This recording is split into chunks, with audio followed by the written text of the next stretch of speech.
Hello दोस्तों, आप सभी लोगों का स्वागत है राजस्थान एकेडमी पर।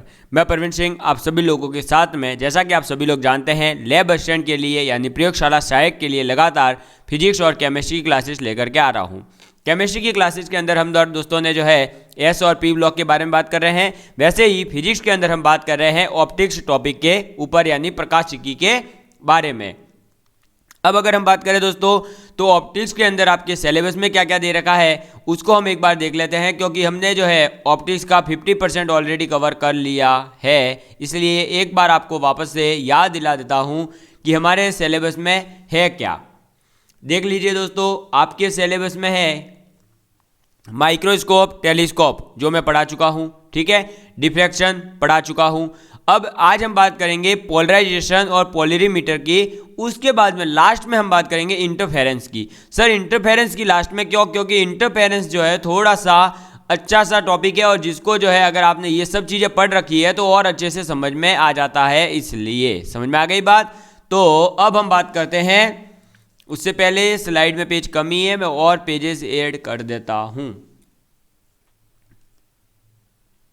एक सेकेंड रुकिए, जस्ट मैं एक बार पेजेस ऐड कर देता हूं, तो हमें जो है बाद में क्लास को डिस्टर्ब करने की ज़रूरत नहीं पड़ेगी। ठीक है, चलिए आज हम पढ़ने वाले हैं दोस्तों आपके पोलराइजेशन के बारे में, यानी कि लाइट के पोलराइजेशन के बारे में, यानी प्रकाश का जो ध्रुवण होता है उसके बारे में हम बात करेंगे। तो आप सबसे टॉपिक जो है डाल दीजिए अब कि प्रकाश का ध्रुवण।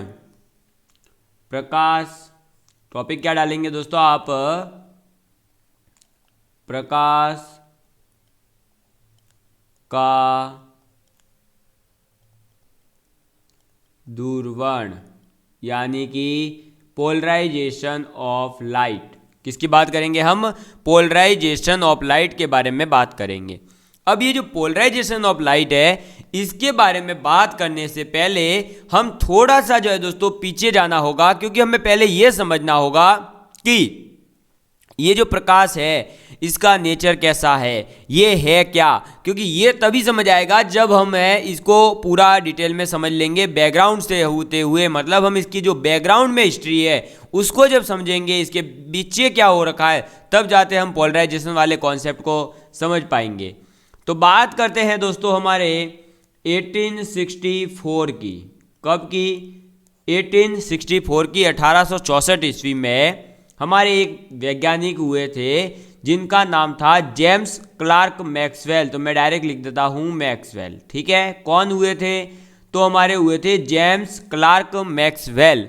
इन्होंने दोस्तों थ्योरेटिकली यानी केवल सैद्धांतिक रूप से थ्योरेटिकली बताया था कि जो प्रकाश तरंगे हैं, यानी कि आपका लाइट वेव जो है, ये प्रकाश तरंगे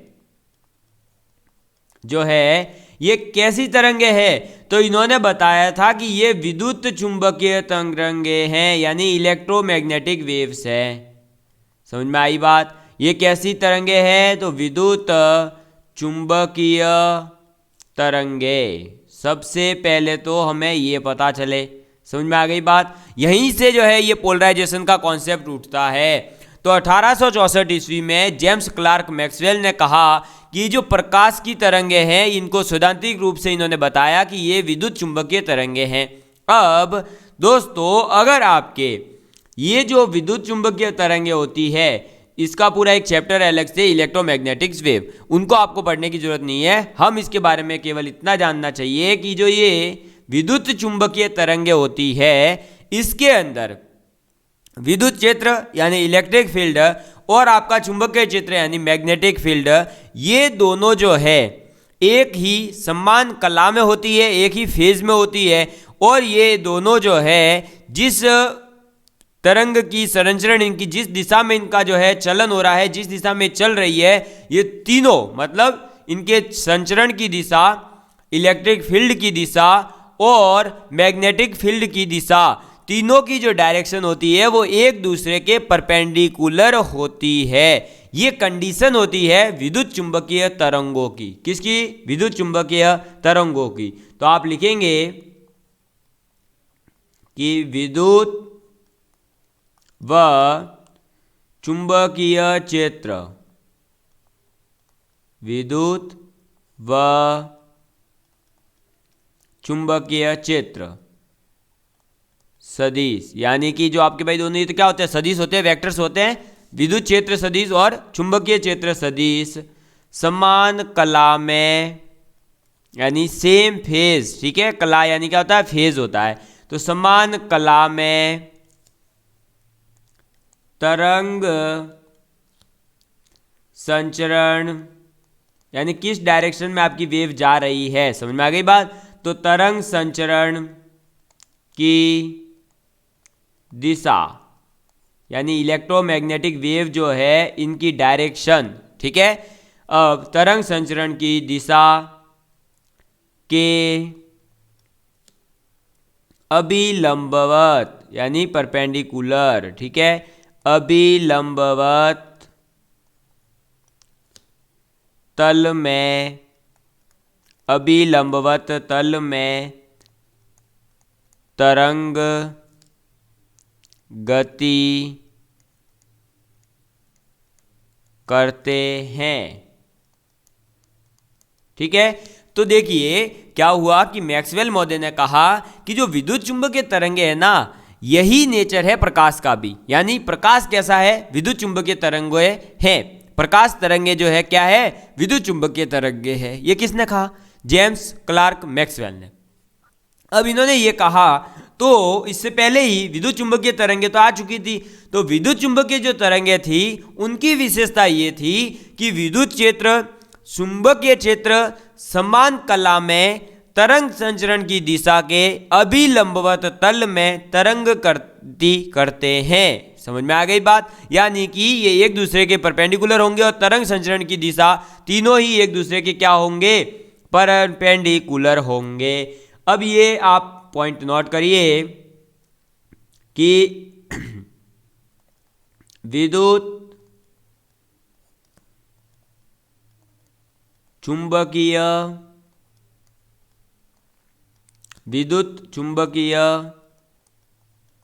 तरंग में, किसमें, विद्युत चुंबकीय तरंग में विद्युत क्षेत्र सदिश कौन सा होता है, जिसे हम कहते हैं इलेक्ट्रिक फील्ड E, और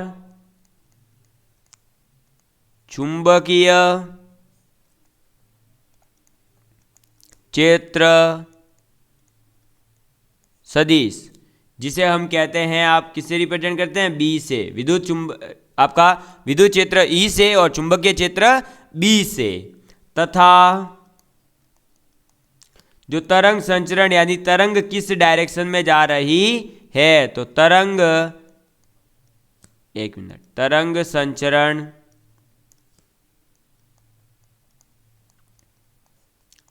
संचरण की दिशा, तीनों तरंग संचरण की दिशा तीनों परस्पर लंबवत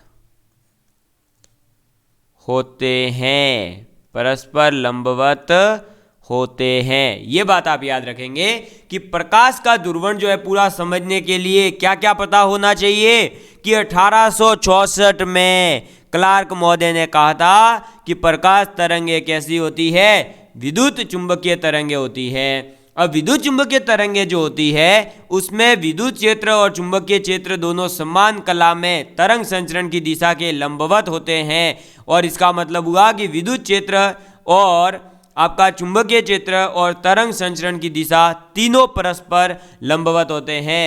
और अगर ये तीनों परस्पर लंबवत है अर्थात होते हैं, अर्थात यानी इसका मतलब, अर्थात तरंगे कैसी है, तो प्रकाश तरंगे अनुप्रस्थ तरंग है। ये भी पूछा गया है कि प्रकाश तरंग कैसी तरंग होती है, अनुप्रस्थ तरंग होती है, ठीक है।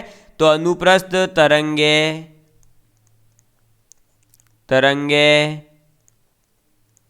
होती है, ये बात आपको याद रखनी है। यहां तक की बात जब क्लियर होगी ना तभी हमें आगे की बात समझ में आएगी।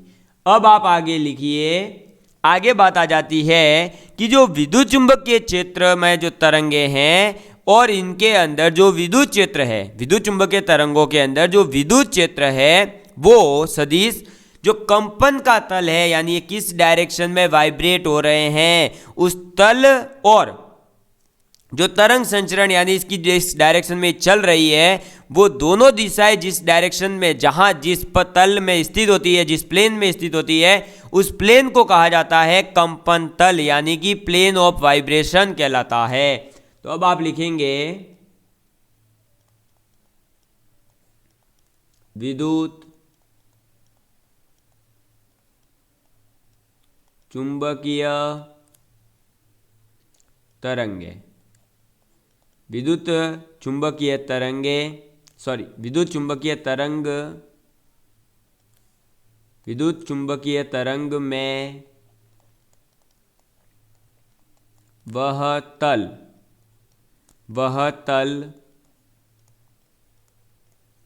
जिसमें विद्युत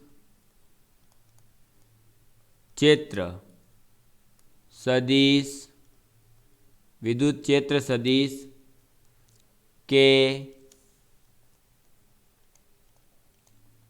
कंपनों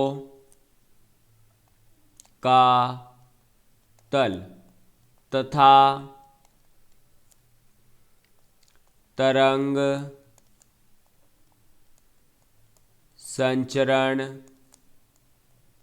संचरण की दिशा स्थित होते हैं कंपन तल कहलाता है, कंपन तल कहलाता है। समझ में आ गई बात? यानी कि विद्युत चुंबकीय जो तरंग है उसमें वह तल जिसमें विद्युत क्षेत्र सदिश के कंपनों का तल, यानी जिस क्षेत्र में आपका विद्युत क्षेत्र चल रहा हो, और जो तल, ऐसा तल कंपन तल कहलाएगा। अगर शॉर्ट एंड स्वीट बताऊं तो जिसके अंदर विद्युत क्षेत्र का कंपन हो रहा हो और तरंग संचरण की दिशा स्थित हो, ये दोनों जिसमें होंगे उसे कहेंगे कंपन तल। समझ में आ गई बात? चलिए अब आगे बात लिखिए। तरंग की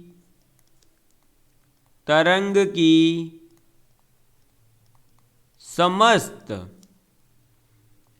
प्रकाशीय घटनाओं, तरंग की समस्त प्रकाशीय घटनाओं के लिए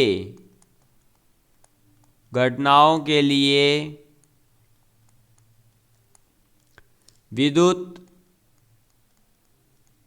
चुंबकीय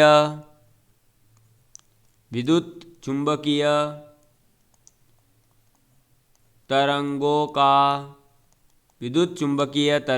का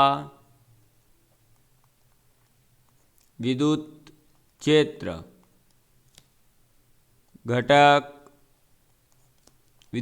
घटक ई ही उत्तरदायी होता है। समझ में आ गई बात? तो आपसे अगर पूछा जाए कि ये बताओ कि जो तरंग है, जो वेव है, लाइट वेव है, उसके अंदर जितनी भी प्रकाशीय घटनाएं हो रही है उसमें से इलेक्ट्रिक फील्ड ज़्यादा आपका उत्तरदायी है या मैग्नेटिक फील्ड यानी कि विद्युत क्षेत्र या चुंबकीय क्षेत्र? तो आपका जो विद्युत क्षेत्र घटक होता है वही प्रकाशीय घटनाओं के लिए उत्तरदायी होता है। इसीलिए ये उत्तरदायी होता है, इसीलिए हम कहते हैं कि अतः जो विद्युत सदिश ई को प्रकाश सदिश भी कहते हैं, प्रकाश सदिश भी कहते हैं। किसे? जो विद्युत सदिश है ई, इलेक्ट्रिक फील्ड, उसे हम लाइट वेक्टर भी कहते हैं। ये बात आपको याद रखनी है। समझ में आ गई बात? तो सबसे पहले आप मेरे साथ बोलिए। देखो ये ध्रुवण जो टॉपिक है ना, ये थोड़ा सा टफ है, इसे समझने के लिए हमें थोड़े थोड़े स्टेप के साथ ही आगे बढ़ा जा सकता है। इसलिए सबसे पहले बोलिए कि प्रकाश तरंगे कैसी है, तो विद्युत चुंबकीय तरंगे जो है वैसी है। ठीक, अब ये किसने कहा? मैक्सवेल ने कहा। विद्युत चुंबकीय तरंगों के अंदर क्या होता है कि विद्युत और जो चुंबकीय क्षेत्र है वो सदिश समान कला में होते हैं और तरंग संचरण की जो दिशा है उसके लंबवत गति करते हैं। फिर आपके विद्युत चुंबकीय तरंगों के अंदर विद्युत क्षेत्र, चुंबकीय क्षेत्र और तरंग संचरण की दिशा तीनों परस्पर लंबवत होते हैं, इसलिए विद्युत चुंबकीय तरंगे जो है वो अनुप्रस्थ होती है। तो इस प्रकार हम कह सकते हैं कि प्रकाश तरंगे कैसी होती है? अनुप्रस्थ तरंगे होती है। विद्युत चुंबकीय तरंग में वह तल, विद्युत चुंबकीय तरंग के अंदर वह तल जिसके अंदर विद्युत क्षेत्र सदिश के कंपनों का तल, मतलब विद्युत क्षेत्र जिसमें कंपन कर रहा है वो तल, और संचरण की दिशा जिस तल में हो रही है वो तल, ये दोनों तल जो है एक ही तल में स्थित होंगे, इसलिए उस तल को कंपन तल कहते हैं। तरंग की समस्त प्रकाशीय घटनाओं के लिए, तरंग यानी वेव की जितनी भी लाइट फिनोमिनाज हैं यानी प्रकाशीय घटनाएं हैं, उनके लिए विद्युत चुंबकीय तरंगों का जो विद्युत क्षेत्र घटक ई है वो उत्तरदायी होता है। इसीलिए विद्युत सदिश ई जो है उसे हम क्या कहते हैं? प्रकाश सदिश कहते हैं। समझ में आ गई बात? अब मैं इसको थोड़ा सा डायग्राम के माध्यम से भी रिप्रेजेंट कर देता हूं।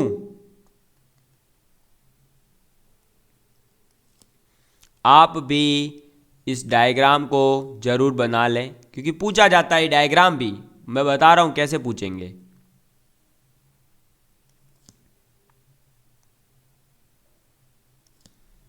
ठीक है, ये इस टाइप से जो है आप डायग्राम बना दीजिए, और इसके अंदर एक फिर आप ऐसा भी बना दीजिए इस टाइप से।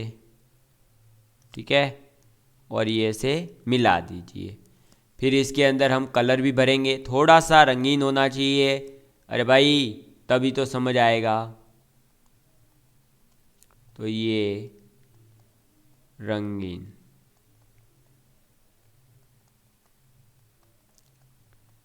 ठीक है। ये किसकी बात हो रही है? इलेक्ट्रिक फील्ड की। ठीक है, हाँ। फिर ये ऐसे रोटेट होते हुए चलता है, और ये जो पीले कलर की वेव है ये है आपके मैग्नेटिक फील्ड की। समझ में आ गई बात? ये ऐसे रोटेट होते हुए चल रहा है। समझ में आ रही है बात? अभी नहीं आ रही है तो अभी और आ जाएगी, पर टेंशन नहीं लेना है। ठीक है, इधर इसमें देखो ये ऐसे चलेगी।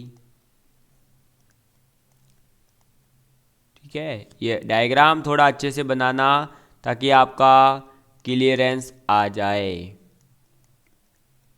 फिर मैं भी अभी आपके सामने आ जाता हूँ और आराम से समझेंगे कि ये कहानी है क्या। ठीक है, एक बार आप इस डायग्राम को बना लीजिए। ये है आपका वाई एक्सिस, ये है आपका एक्स एक्सिस। इसी डायरेक्शन में जो है आपके क्या हो रहा है? तरंग संचरण हो रहा है, यानी कि तरंग संचरण की दिशा कौन सी है? यही है। क्लियर है बात? ये आपका इस तरफ आप मान लीजिए ये एक्स एक्सिस, ये वाई एक्सिस, इस तरफ आपका क्या होगा? जेड एक्सिस मान लीजिए। क्लियर है?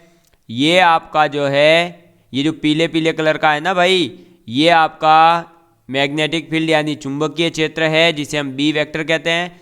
और ये जो वाइट कलर में है आपकी तरंग ऐसे जो चल रही है, ये है आपके इलेक्ट्रिक फील्ड।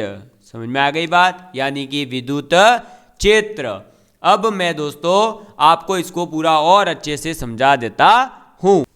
तो दोस्तों आप लोग मुझे देख पा रहे होंगे। ठीक है, अब हम समझते हैं कि ये डायग्राम कहना क्या चाहता है।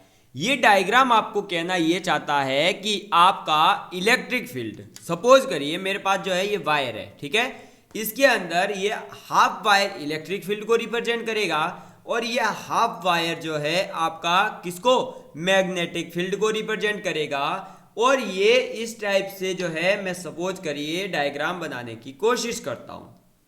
इस प्रकार से ये आपके सामने जो है बने हुए हैं। कैसे, देखिए मैं आपको बता देता हूं। ये ऐसे, एक सेकेंड, थोड़ा सा वायर जो है रोटेट नहीं हो पा रहा है। ये देखिए इस टाइप से, ठीक है, ये एक दूसरे से ऐसे परपेंडिकुलर बंधे हुए हैं। ये ऐसे रिप्रेजेंट करना चाहता हूं मैं कि ये दोनों जो है यूं बंधे हुए हैं, ठीक है। अब ये ऐसे बंधे हुए अगर हो, ये देखिए ऐसे ये जो है आगे से आगे फिर चलता रहे। अभी लंबा वायर है और एक ही बंधा हूं मैं, तो अभी नहीं पकड़ पा रहा हूं। वैसे इसके कहने का मतलब ये है, अगर हम पेन से समझे तो देखो ये आपका इलेक्ट्रिक फील्ड, और इसी के परपेंडिकुलर, इसी से जॉइंट में ऐसे ये चल रहा है मैग्नेटिक फील्ड, ठीक है। ये जो है ये मैग्नेटिक फील्ड इस तरफ आ रहा है, ये आपका इलेक्ट्रिक फील्ड ऊपर है, और ये ऐसे चलेगा। इलेक्ट्रिक फील्ड जो है वो ऐसे चलेगा। आप देखिए व्हाइट वाली लाइन ऐसे ही चल रही है, और जो मैग्नेटिक फील्ड है वो यूं चलेगा। समझ में आई? कुछ आया फील? अरे फील आई? देखो वापस, ये आपका इलेक्ट्रिक फील्ड है, ये यूं चलेगा साइन के कर्व की तरह, और आपका मैग्नेटिक फील्ड जो ये नीचे वाला है ना, ये यूं चलेगा, यूं साइकिल के पहिए की तरह। यानी एक यूं चलेगा, एक आपका यूं यूं यूं ऊपर नीचे, और एक आपका साइकिल के पहिए की तरह। समझ में आई बात? और इनकी डायरेक्शन क्या हुई? सर ये ऐसे ऐसे तो चल ही रहे हैं, ठीक है, एक ऐसे चल रहा है और एक यूं चल रहा है, ठीक है, ये तो मान लिया। मैं थोड़ा और पीछे हो जाता हूं। एक चल रहा है यूं, ठीक है सर, एक चल रहा है यूं, ठीक है सर, लेकिन ये दोनों जो चल रहे हैं ना वो इस डायरेक्शन में ही चल रहे हैं, इस डायरेक्शन में ही चलते जा रहे हैं। मतलब ये देखो आपका जैसे कि मैग्नेटिक फील्ड है ये वाला, ये यूं चल रहा है, यूं, तो ये हाथ देखो आगे जा रहा है। फील करो इसको, थोड़ा फील करोगे तो समझ में आएगी फिजिक्स। तो ये हाथ आगे जा रहा है ना, मतलब ये डायरेक्शन इस तरफ है। समझ में आई बात? तो इसे हम जो है क्या कह रहे हैं दोस्तों, इसे कहा जाता है विद्युत चुंबकीय तरंगे। समझ में आई बात? चलिए अब हम बात करते हैं आगे की। ठीक है दोस्तों, तो आप लोगों को समझ में आ चुका है। अब हम बात करेंगे आगे। तो हमने क्या क्या समझ लिया?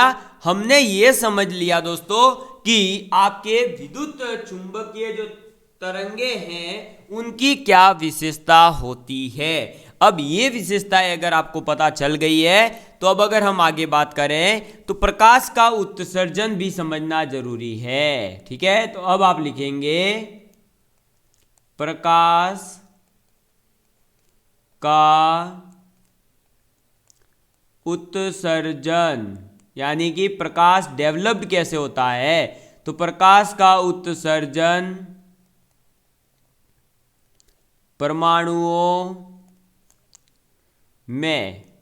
परमाणुओं में इलेक्ट्रॉनों के उत्तेजित, यानी कि एक्साइटेड स्टेट, उत्तेजित अवस्था से निम्न, यानी कि लोअर लेवल पर, निम्न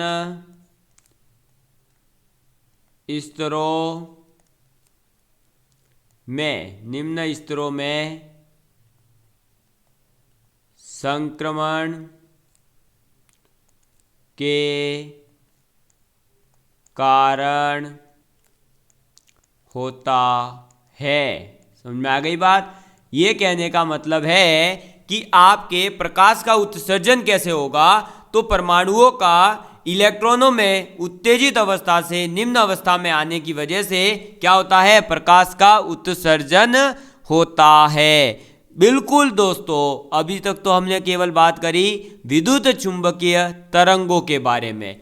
अब हम बात करेंगे कि आपकी अध्रुवित और ध्रुवित प्रकाश क्या होता है। तो देखिए दोस्तों, अभी तक हमने क्या समझ लिया, विद्युत चुंबकीय तरंगे क्या है और आपके प्रकाश का उत्सर्जन कैसे है। अब अगर प्रकाश का उत्सर्जन हो रहा है तो प्रकाश दो प्रकार का होता है। कितने प्रकार का होता है प्रकाश?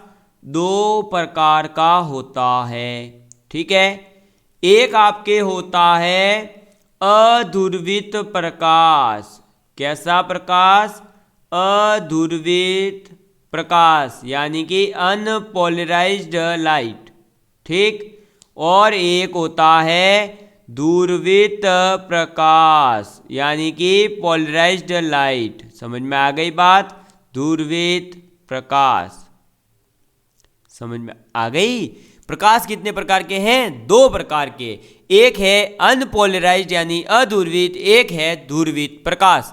अब दोस्तों इतना जो आज आपने कॉन्सेप्ट समझा ये तो ऑलरेडी आपके दिमाग को पूरा फ्यूज कर गया होगा। तो अब आगे का जो प्रकाश है ना, यानी कि अधूर्वित और धूर्वित और plane of polarization, plane of vibration, फिर हमारे समतल धूर्वित प्रकाश को प्राप्त करने के लिए जो अलग अलग मेथड है, अपरावर्तन से, द्विअपवर्तन से, प्रकीर्णन से, द्विवर्णता से, अपवर्तन से, उन सभी को भी जानेंगे, लेकिन आहिस्ता आहिस्ता, ताकि आपके दिमाग में सभी कॉन्सेप्ट घुस जाए। ठीक है दोस्तों, तो मिलेंगे अब अगली क्लास के अंदर। तब तक के लिए bye bye, love you all of you. और कैसी क्लास लगी जरूर कमेंट करके बताइएगा।